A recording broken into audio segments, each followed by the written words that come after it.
শুভ সকাল বন্ধুরা। আজ 10 মার্চ মঙ্গলবার। শুরু করছি চিন্তনের মুখ্য বার্তা।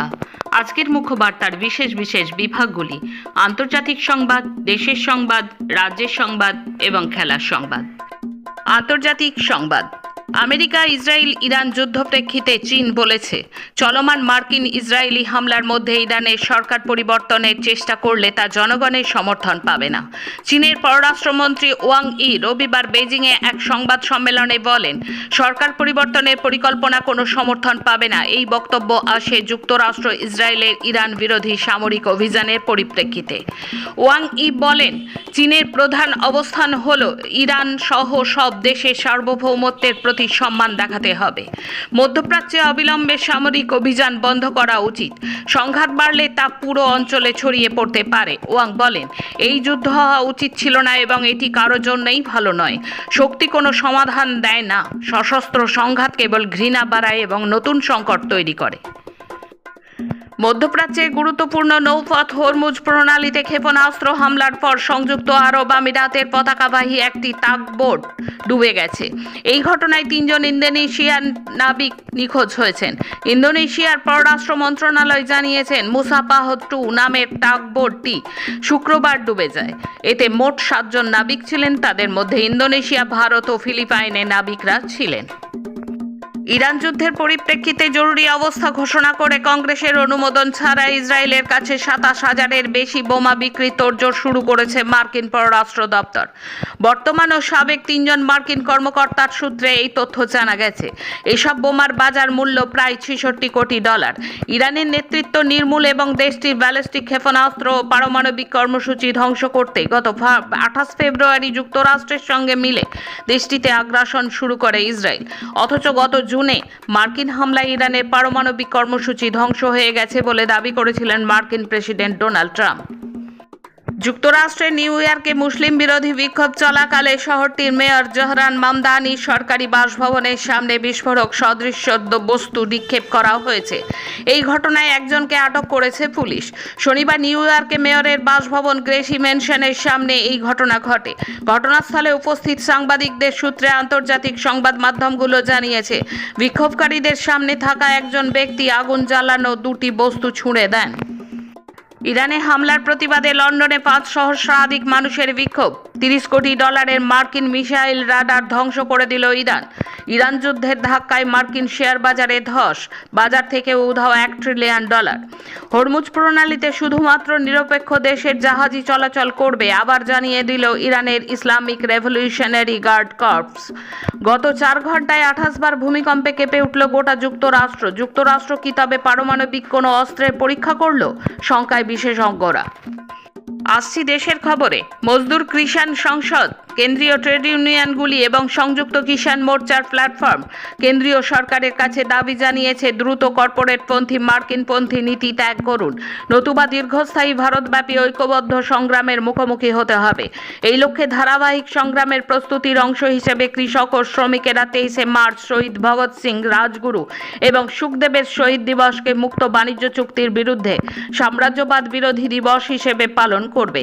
1 এপ্রিল 4টি শ্রমবিধি বাস্তবায়নের বিরুদ্ধে সর্বভারতীয় কালা দিবস হিসেবে এবং মুক্ত বাণিজ্য চুক্তির বিরুদ্ধে সাম্রাজ্যবাদ বিরোধী দিবস হিসেবে পালন করবে এবং কর্পোরেট বিরোধী গণসংগ্রামকে তীব্রতর করার জন্য সমস্ত রাজ্যে মহাপঞ্চায়েত করবে।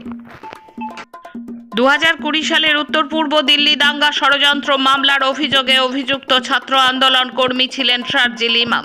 ব্যক্তিগত কারণে তার 10 দিনের অন্তর্বর্তী জামিন মঞ্জুর করল দিল্লির একটি আদালত।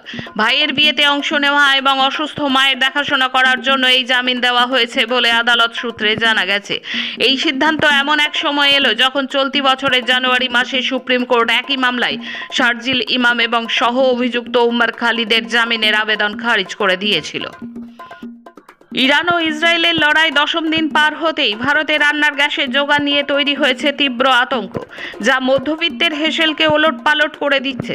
পরিস্থিতি এমন পর্যায়ে পৌঁছেছে যে উত্তরপ্রদেশের প্রতাপগড়ে একজন গৃহবধূকে কালোবাজার থেকে 1,500 টাকা দিয়ে সিলিন্ডার কিনতে হচ্ছে। রমজান মাসের মুখে রান্নার গ্যাসের এই টালমাটালা অবস্থায় দুশ্চিন্তায় ঘুম উঠছে কয়েক কোটি ভারতবাসীর। দিল্লির প্রাক্তন মুখ্যমন্ত্রী অরবিন্দ কেজরিওয়াল এবং প্রাক্তন উপমুখ্যমন্ত্রী মনীষ সিসোদিয়ার ক্লিন চিট বা নির্দোষ ঘোষণার রায়ের বিরোধিতা করে দিল্লি হাইকোর্টে অ্যাপিল করল সিবিআই। সোমবার কেন্দ্রীয় তদন্তকারী সংস্থাটি উচ্চ আদালতে দাবি করেছে, বিগত আম আদমি পার্টি সরকারের এই দুই শীর্ষ কর্তার বিরুদ্ধে মদ কেলেঙ্কারিতে যুক্ত থাকার জোরালো প্রমাণ তাদের হাতে রয়েছে। আদালত 16 মার্চ সিবিআইয়ের আর্জি শুনানি করবে বলে দিন ধার্য করেছে। ইরান নিয়ে চর্চা চায় না কেন্দ্র, উত্তাল হলো সংসদ। ট্রাম্পের 30 দিন ছাড় নিয়ে প্রশ্ন উঠতেই সংসদ ছেড়ে পালালেন জয়শঙ্কর। 1.5 লক্ষ সই প্রধান বিচারপতিকে, সমস্ত প্রশ্নেই নীরব সিবিআই। অভয়ার ন্যায় বিচার চেয়ে আবার একবার সোচ্চার হলো কলকাতা থেকে দিল্লি। যুদ্ধ পরিস্থিতিতে কার কাছে থেকে বর্তমানে তেল কিনছে সরকার, সংসদেও চেপে যাচ্ছে কেন্দ্র। ত্রিপুরায় এডিসি নির্বাচনে প্রার্থী তালিকা প্রকাশ করল বামফ্রন্ট। 1000-এর বেশি মহিলাকে পাইলট হিসেবে নিয়োগ করল ইন্ডিগো। জমিতে লুকিয়ে আফিং চাষ, মধ্যপ্রদেশের রায়পুরে গ্রেপ্তার বিজেপি নেতা।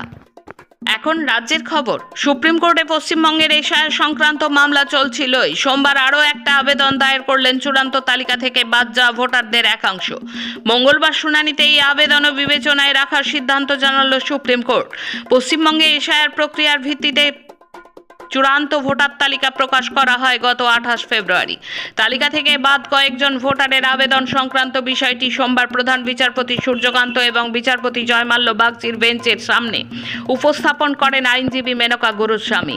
কলকাতা হাইকোর্টের প্রধান বিচারপতি তত্ত্বাবধানে রাজ্যের বিভিন্ন নগর দায়রা বিচারপতি, 250 জন জেলা আদালতের বিচারপতি ছাড়াও ঝাড়খণ্ড, ওড়িশা থেকে বিচারপতিদের যুক্ত করা হয়েছে।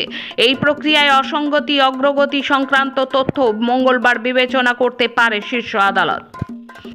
লজিক্যাল ডিসক্রিপেন্সি নিয়ে নিজেদের ভুল স্বীকার করেছেন কমিশন। মুখ্য নির্বাচন কমিশনের সহ কমিশনের ফুল বেঞ্চের সাথে বৈঠকের পর সাংবাদিকদের মুখোমুখি হয়ে বললেন সিপিআইএম রাজ্য সম্পাদক মোহাম্মদ সেলিম। এদিন সেলিমের নেতৃত্বে 3 জনের প্রতিনিধি দল কমিশনের ফুল বেঞ্চের সাথে দেখা করেন। ছিলেন সিপিআইএম কেন্দ্রীয় কমিটির সদস্য শ্রমিক লাহিড়ী এবং আফরিন বেগম। সেলিম বলেন, প্রশাসনিক গাফিলতিতে যে লজিক্যাল ডিসক্রিপেন্সি তা কমিশন মেনে নিয়েছে। সেলিম বলেন, কমিশনকে তার সাংবিধানিক গুরুত্ব উদ্ধার করতে হবে। ভোটারদের তারা শত্রুতে পরিণত করেছেন। তিনি স্পষ্ট বলেন, ত্রুটিমুক্ত ভোটার তালিকা ছাড়া ভোট হবে না। বিচারাধীন 60 লক্ষ ভোটারদের ছাড়া কোনোভাবে ভোট করা যাবে না। পরিবার ও স্থানীয় সূত্রে খবর, বার্ধক্যজনিত নানা শারীরিক সমস্যার পাশাপাশি কানেও বেশ কম শুনতেন গৌরাঙ্গ। সোমবার ভোরে ফুলিয়ার বাড়ি থেকে কিছুটা দূরে রেল লাইনের ধারে রাস্তায় হাঁটছিলেন তিনি। প্রত্যক্ষদর্শীদের অনুমান, শিয়ালদাহমুখী ডাউন ট্রেনটি যখন আসছিল তখন ট্রেনের বাঁশি শুনতে পাননি তিনি। মুহূর্তের অসতর্কতায় ট্রেনের ধাক্কায় ছিটকে পড়েন ওই বৃদ্ধ। ঘটনাস্থলেই তার মৃত্যু হয়। মজুরি থেকে ভোটার তালিকা, চা শ্রমিকদের সঙ্গে জড়িয়ে থাকা একাধিক বিষয় নিয়ে চা বাগানে হয়েছে সভা। সোমবার জলপাইগুড়ি সদর ব্লকের করলাভ্যালি চা বাগানে গেট মিটিং করল উত্তরবঙ্গের চা শ্রমিকদের যৌথ মঞ্চ জয়েন্ট ফোরাম। বক্তব্য রেখেছেন সিআইটিইউ রাজ্য সম্পাদক জিয়াউল আলম। চা শ্রমিকদের ন্যূনতম মজুরি ঘোষণার দাবি দীর্ঘদিনে, নির্ভুল ভোটার তালিকার দাবিও যুক্ত হয়েছে। পাশাপাশি বসবাসের জমির পাট্টার দাবিও তুলেছেন শ্রমিকেরা। চা বাগানের হাসপাতাল রক্ষা এবং ইএসআই আইন ও নতুন শ্রম কোডের বিরোধিতাতেও বক্তব্য রাখেন নেতৃবৃন্দ। চা বাগান মজদুর ইউনিয়নের সাধারণ সম্পাদক ও সিআইটিইউ রাজ্য সম্পাদক জিয়াউল আলম বলেন, লজিক্যাল ডিসক্রিপেন্সি বা যুক্তিগ্রাহ্য অসঙ্গতির নামে বহু সহজ সরল চা শ্রমিকদের নাম ভোটার তালিকা থেকে বাদ দেওয়ার আশঙ্কা তৈরি হয়েছে। ভোটার তালিকায় নামের বানান বা তথ্যগত ভুলের দায় শ্রমিকদের নয়, সরকারের। তাই কোনো বৈধ ভোটারের নাম বাদ রেখে নির্বাচন করা চলবে না। আলম আরও বলেন, 2015 সাল থেকে চা শ্রমিকদের ন্যূনতম মজুরি ঘোষণার দাবিতে আন্দোলন চলছে। শ্রমিক সংগঠনগুলির হিসাব অনুযায়ী এই শ্রমিক পরিবারের ন্যূনতম জীবিকা নির্বাহের জন্য দৈনিক অন্তত 660 টাকা মজুরি প্রয়োজন।